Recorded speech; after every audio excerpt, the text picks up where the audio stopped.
Assalamualaikum warahmatullahi wabarakatuh. Perkenalkan, nama saya Aziz Fatoni, mahasiswa PTG dalam jabatan tahap 3 tahun 2025, program studi pendidikan agama Islam LPTK UIN Salatiga, dengan nomor induk mahasiswa 27020251381. Pada hari ini, saya akan melaksanakan praktik mengajar di kelas 6 SD Negeri Welahar 03 dengan materi sebab-sebab dan penerapan halal haram. Terima kasih, selamat menyaksikan. Wassalamualaikum warahmatullahi wabarakatuh.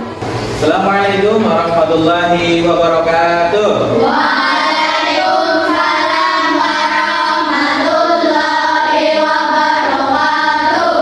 Sebelum kita memulai pelajaran agama kita hari ini, terlebih dahulu baiknya kita berdoa. Kepada ketua kelas silahkan dipimpin doanya.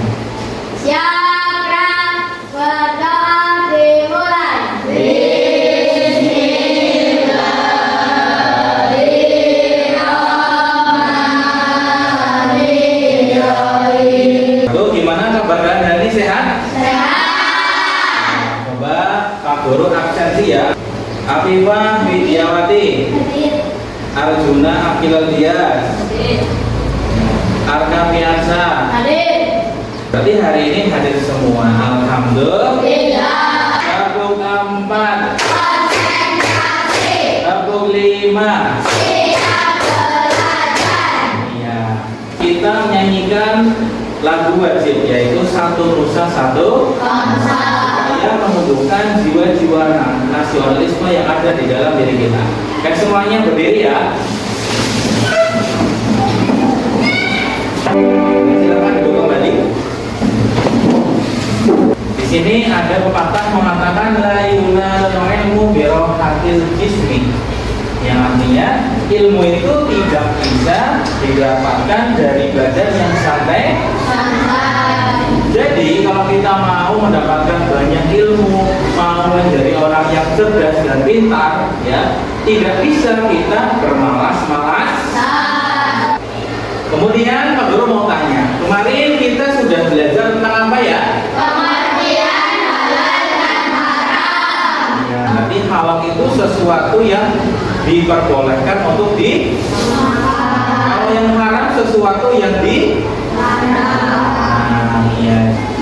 Kemudian hari ini kita akan mempelajari beberapa hal ya. Yang pertama yaitu apa? Kemudian yang kedua yaitu apa? Penerapannya dalam kehidupan sehari-hari. Kemudian Pak Guru akan melaksanakan tes diagnostik ya. Nanti kamu menuliskan makanan dan minuman ya, atau perbuatan yang kamu ketahui halal dan haram. Nanti kertasnya ditempel ya urutannya.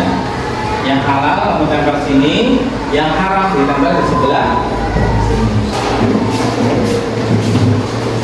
Ya, sudah semuanya ya.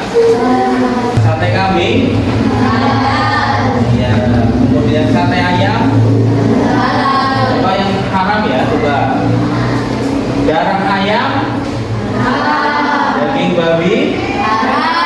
Jadi tes ini Pak Guru jadi mengetahui bahwa kalian sudah bisa membedakan ya mana makanan atau minuman yang halal dan makanan dan minuman yang haram. Tujuan pembelajaran kita hari ini yaitu satu, kalian mampu membandingkan perbedaan antara makanan yang halal dan makanan yang haram. Ya, gunakan panduan dari Islam. Yang kedua, kalian mampu menganalisis penyebab keharaman berdasarkan zat, sifat, dan prosesnya. Kemudian menyimpulkan alasannya apa. Yang ketiga, kalian mampu menerapkan kriteria halal haramnya untuk menilai makanan dan minuman di lingkungan di sekitar kalian. Selanjutnya, apakah semua makanan yang enak boleh kita makan? Iya, jadi makanan yang enak itu tidak semuanya boleh kita. Yang kedua, apakah yang harus kita perhatikan ketika membeli makan. Iya, bahan makanannya. Yang ketiga, apa akibat orang yang suka makan makanan haram? Ada yang tahu? Orang yang suka makan makanan yang haram itu doanya susah dikabulkan. Mengapa kita belajar ini? Satu, ya, agar tahu mana yang diperbolehkan, mana yang dilarang. Dua, agar hidup kita itu menjadi bersih, sehat dan diridhoi oleh Allah. Yang ketiga, agar terhindar dari perbuatan dosa dan hal-hal yang merugikan diri sendiri maupun orang lain. Nah, kita masuk ke materi sebab-sebab halal dan haram. Yang pertama adalah zat asal. Zat asal atau haram lidatihi, keharaman yang melekat pada zat atau unsur suatu benda. Jadi halal haramnya itu udah ada atau melekat kepada zat itu. Contohnya babi. Babi itu dari asalnya sudah haram, maka tidak boleh dimakan. Walaupun babi itu dicampur dengan nasi goreng, dicampur dengan bakso, ya, karena asalnya sudah haram, maka semua yang tercampur dengan babi, semua yang tercampur dengan daging-daging yang haram menjadi haram. Kambing adalah daging yang halal, dicampur dengan nasi goreng, ya nasi gorengnya halal. Sapi halal, dicampur dengan bakso, jadi bakso sapi, baksonya halal. Yang kedua adalah sifat asalnya, maksudnya adalah sifat dasar dari suatu perbuatan. Kalau sifat dasarnya sudah buruk, maka akan tetap haram meskipun dilakukan dengan niat yang baik atau cara yang terlihat. Contohnya apa Pak Guru? Contohnya adalah yang pertama Pak, judi. Walaupun kamu mendapatkan hasil ya dari judi, mungkin dapat uang yang banyak, kemudian uang itu dibeliin misalkan sate. Dibeliin apa? Sate. Uangnya laku, tapi satenya itu karena dibelikan dengan uang yang haram, satenya menjadi haram. Kemudian yang ketiga adalah prosesnya. Jadi proses adalah pembuatan atau pengerjaan yang akan menentukan hasilnya, bisa halal bisa haram. Contohnya satu ya, semua hal atau barang yang berasal mengandung unsur babi, walaupun dibuat, diolah, dikemas, dikerjakan dengan sebaik-baiknya, apapun akan tetap hukumnya harus diolah seperti apapun, karena sudah dari asalnya, dari prosesnya itu haram, maka tetap menjadi. Oke, kita saksikan video berikut ini ya.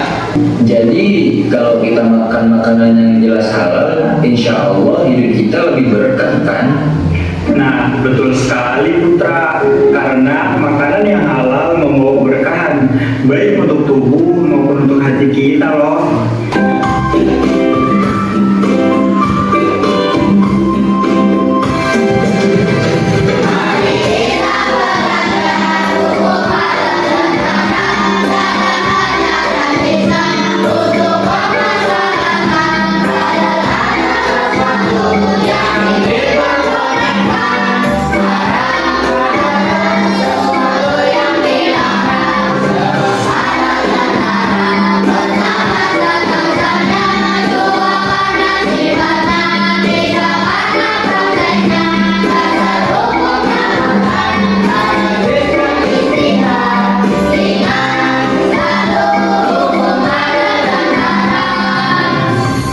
Pak Guru akan memberikan kalian sebuah cerita, dan di dalam cerita itu kamu pahami, kemudian kamu analisis masalah apa yang ada di dalam cerita itu, kemudian kamu jawab menurut indikator yang sudah Pak Guru siapkan. Contohnya ini ya, kegiatan kemah di hutan wisata Fikri melihat penjatuhan menangkap ular besar, menawarkannya kepada wisatawan untuk dimasak.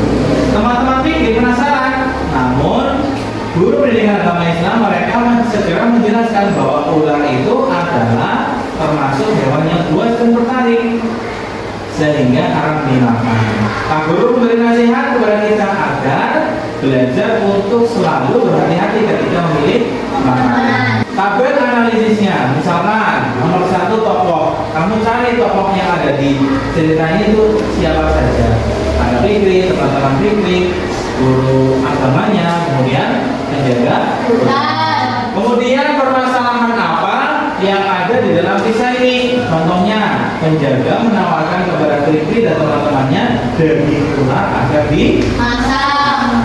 hukumnya bagaimana? Hukum dan kelanjutannya, tindak lanjutnya. Nah, Fikri menolak dengan sopan. Kemudian dalilnya, kamu tulis di sini. Nah, hadis Nabi bersabda, setiap binatang buas yang bertaring maka memakannya adalah Haram. hikmah atau nasihat yang bisa kita ambil dari cerita ini, ya. Misalkan hati-hati dalam memilih makanan. Jangan hanya tergoda dengan rasa penasaran. Guru akan membagi kalian ke dalam 4 kelompok ya, Talita, Bintang, Meja, Aulia, dan Afifah kelompok 4. Nah, masing-masing kelompok nanti akan membagikan lembar kertas KKBD ya. Ya, nanti diskusikan dengan kelompoknya masing-masing. Nah, di sini ada cerita ya, ada kisah yang berbeda-beda. Kamu analisis, kamu cari permasalahannya, terus kira-kira solusinya harus bagaimana. Ya, seperti itu ya. Paham? Kelompok 3. Ya, silakan dikerjakan.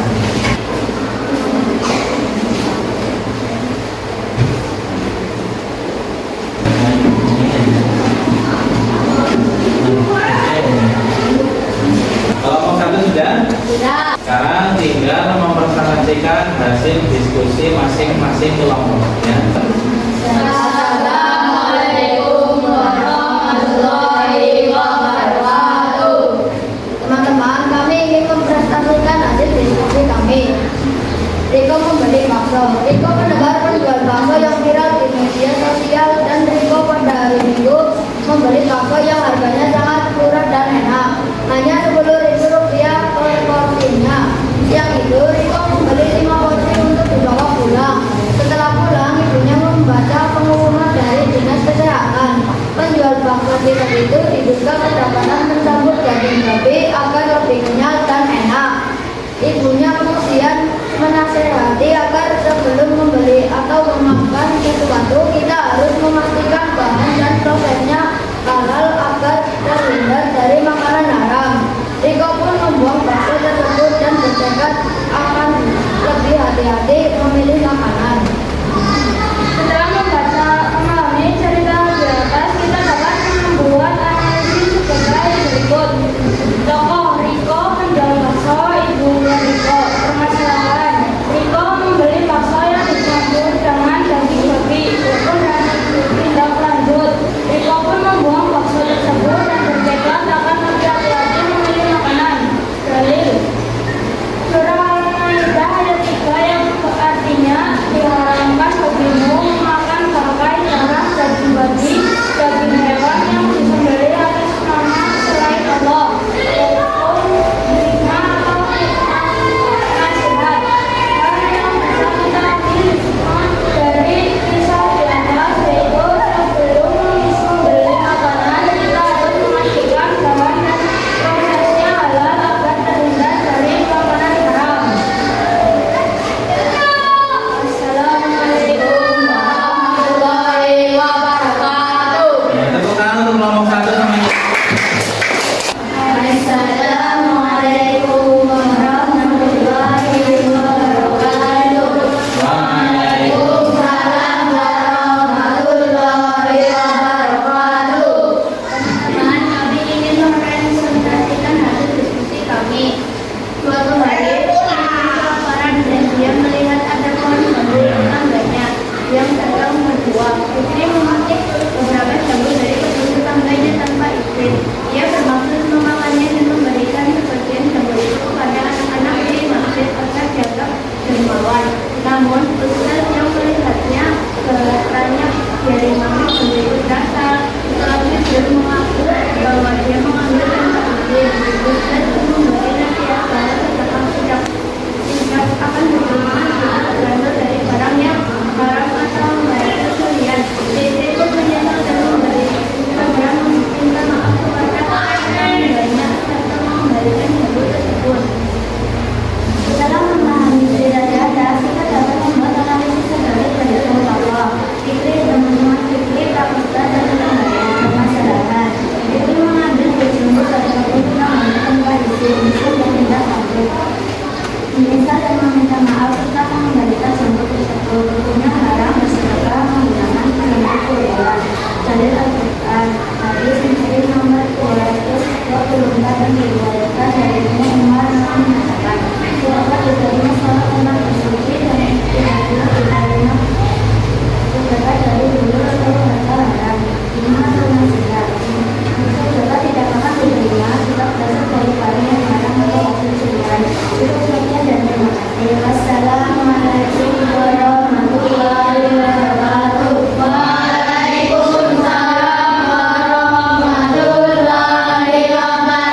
bersedekah menggunakan hasil tidak ada anak ya mencuri jambu, kemudian jambunya masih sisa dikasihkan ke anak-anak yang sedang bermain di depan masjid.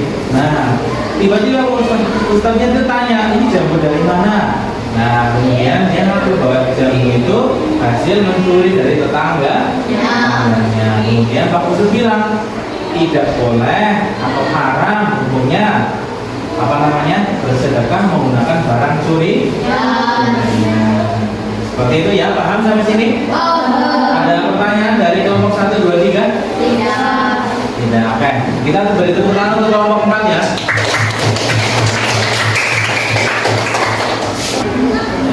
Dari kegiatan hari ini kita bisa belajar bahwa makanan minum itu tidak hanya dinilai dari enak dan murah, tetapi dari zatnya, sifatnya, prosesnya. Memahami sebab-sebab, menerapkannya dalam kehidupan sehari-hari.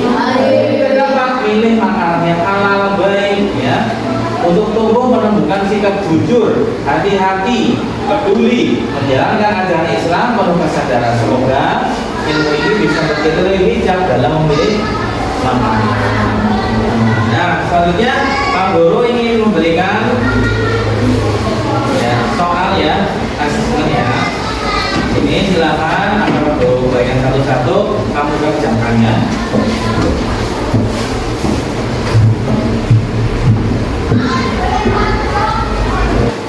Kalau sudah selesai, silakan salah satu ada yang mengumpulkan jadi satu.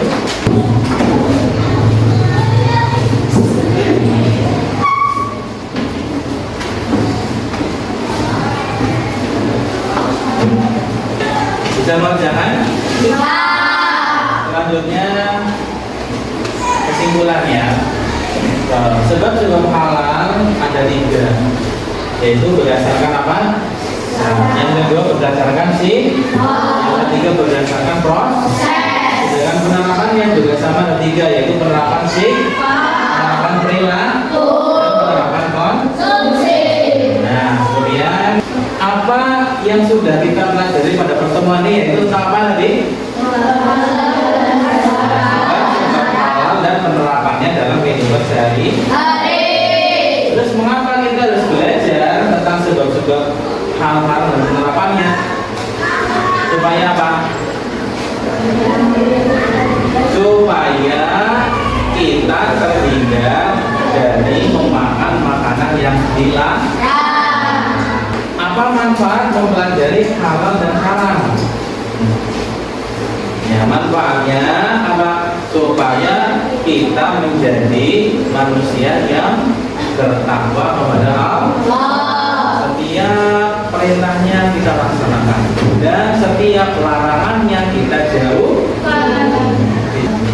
Kemudian untuk pertemuan selanjutnya ya, yaitu ulangan 4 ya, ulangan tentang hal-hal. Dan setelah itu kita akan mengawali bab 5, yaitu tentang keteladanan pulang bahur. Kita tutup pelajaran kita hari ini dengan doa ya. Silakan.